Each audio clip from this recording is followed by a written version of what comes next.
17वें वर्ग को हम हैलोजन के नाम से जानते हैं और जो 18वें वर्ग है ये हमने पढ़ा था बेटा, क्या कहते थे इसे?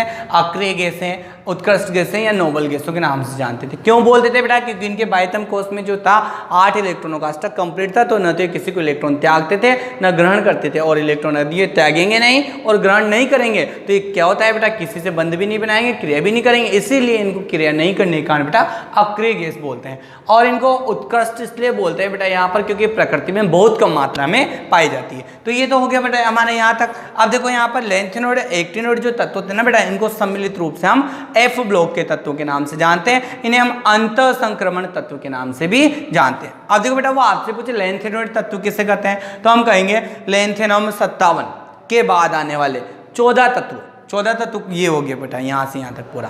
तो लैंथेनम 57 के बाद आने वाले 14 तत्व, सीरियम 58 से लेकर ल्यूटेशियम 71 तक की ये जो तत्व है ये बेटा क्या है? अलग से स्थान दे रखा है। इसके बाद वाले देखो यहाँ 72 आ गया बेटा, तो यहाँ क्या है?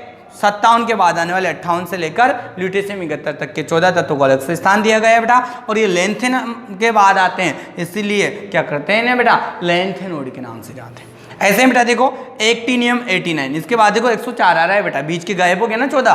तो देखो एक्टिनियम 89 के बाद आने वाले 14 तत्व कौन कौन से बेटा? TH थोरियम बोलते हैं इसको, थोरियम 90 से, और LR को बेटा लोरेंशियम बोलते हैं 103 तक के जो 14 तत्व इसे आवर्त सारणी में नीचे अलग से स्थान दिया गया, इसके नीचे दे रखा है ना बेटा ये, तो इन्हें हम एक्टिनोइड के नाम जानते हैं। एक्टिनोइड के नाम से क्यों जानते हैं? एक्टिनियम के बाद आते हैं और गुण भी क्या होते हैं? इससे मिलते जुलते होते हैं, इसलिए इनको एक्टिनोइड बोलते हैं। अब देखो बेटा यहाँ पर एक चीज दिख रही है 90, ये क्या हो जाएगा? 91, लाइन से चलते जाएंगे 92, 93 चलते जाएंगे, तो ऐसे ही बेटा। तो यूरेनियम, यू आ रहा है बेटा, यू फॉर अम्ब्रेला, यूरेनियम पदार्थ होता है बेटा, इसी से क्या होता है? ज्यादातर विद्युत का उत्पादन किया जाता है, बहुत काम का होता है ये। यूरेनियम परमाणु क्रमांक 92 होता है बेटा, द्रव्यमान संख्या 235। इस यूरेनियम के बाद आने वाले जो तत्व है ना बेटा, इन तत्वों को परा यूरेनियम, परा का मतलब यूरेनियम के बाद आने वाले, परे आने वाले, तो परा यूरेनियम तत्व बोलते हैं। इन्हें बेटा इंग्लिश में हम ट्रांस यूरेनियम तत्व के नाम से भी जानते हैं। और चूंकि इनका द्रव्यमान ज्यादा होने के कारण बेटा ये भारी होते हैं वजन में, इसलिए क्या होते हैं? इन तत्वों को हम अति भारी तत्व भी बोलते हैं। तो आपसे क्वेश्चन पूछे हो जाएगा बेटा। अब देखो इसके बाद ये सभी तत्व जो है ना बेटा परायूरेनियम तत्व, ये कृत्रिम रूप से निर्मित है, यानी कि प्रकृति में नहीं पाए जाते। ठीक है बेटा। अब हम इसी में क्या है, कुछ क्वेश्चंस पूछता हूं मैं आपको। वो पूछेगा चैल्कोजन किसे कहते हैं? 16 वर्ग के तत्वों को। वो पूछेगा बेटा निकोजन किसे कहते हैं? 15 वर्ग के तत्वों को। वो पूछेगा आप 17 वर्ग के तत्वों को क्या कहते हैं? तो हैलोजन कहते हैं। वो पूछेगा आपसे 18 वर्ग के तत्वों को किस नाम से जाना जाता है? अक्रिय गैस है। या अक्रिय गैस कौन से वर्ग में आती है? 18वें वर्ग में आती है। ठीक है बेटा। अब बाएं दाएं और रखे गए हैं तो आपको सारणी में दिख ही रहे हैं, यहाँ पर बेटा मध्य में रखे हुए हैं, ये दिख ही रहे हैं आपको। फिर वो आपसे पूछेगा फर्स्ट वर्ग के तत्वों को किस नाम से जाना जाता है बेटा? क्षारीय धातु। सेकेंड वर्ग को क्षारीय मृदा धातु। लैंथेनोइड, लैंथेनम के बाद आने वाले। एक्टिनोइड, एक्टिनियम के बाद आने वाले 14 तत्व अलग से स्थान दिया है, एक्टिनोइड जाए। तो ये इस प्रकार से बेटा हम क्या कर सकते हैं? पूरी आवर्त सारणी कंप्लीट कर सकते हैं। ठीक है बेटा। अब इस पूरे आवर्त सारणी के कंप्लीट होने के बाद देखो बेटा इसकी भी क्या थी? कुछ कमियां थी। ठीक है।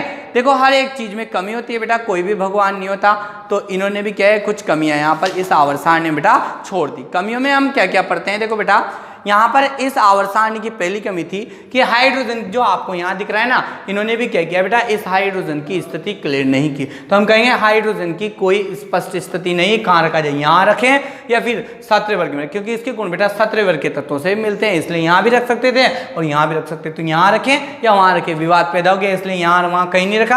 आप देखना बहुत से आवर्त सारणी जब देता है ना वो बुक में बेटा, तो वो अलग से यहाँ स्थान दे देता है, यहाँ रख देता है वो अलग से, कैसे ही पढ़ा है। इससे हाइड्रोजन परमाणु को आवर्त सारणी का, ध्यान देना बेटा, आवर्त सारणी का आवारा तत्व भी बोलते हैं।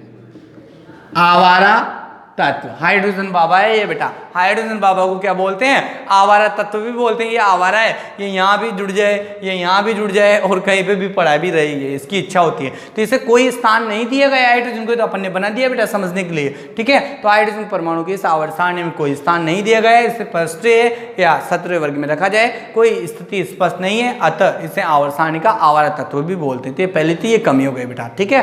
अब देखो कुछ मैं एडिशन भी कर रहा हूँ जो आपके 10वीं में नहीं है, फिर भी मैं आपको समझा रहा हूँ ताकि आगे काम आएगा कुछ। ठीक है बेटा, हो गया। अब दूसरी कमी है यहाँ पर भी समस्थानिकों की कोई बात नहीं की गई बेटा। हाइड्रोजन के 3 समस्थानिक बताए थे मैंने, प्रोटियम, ड्यूटेरियम और ट्राइटियम। समस्थानिकों के बारे में नहीं बताया गया है यहाँ पे, तो इसमें केवल हाइड्रोजन की बात की गई। समस्थानिकों की कोई विवेचना ये सारणी नहीं करती, तो आने वाले समय में जो नई खोज होगी बेटा वो करेगी फिर, ठीक है। तो दूसरी कमी हो गई बेटा।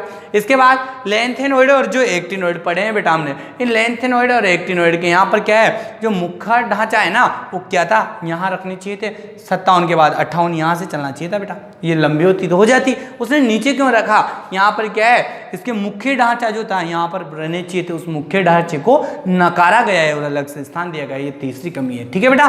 तो 3 कमियां हो जाएगी। आवर्त सारणी हो गई, इसके बाद कोई आवर्त सारणी अभी तक नहीं दी गई, जब आगे खोज होगी तो नहीं दी जाएगी, तो आगे पढ़ेंगे अपन बेटा, ठीक है। Thank for watching.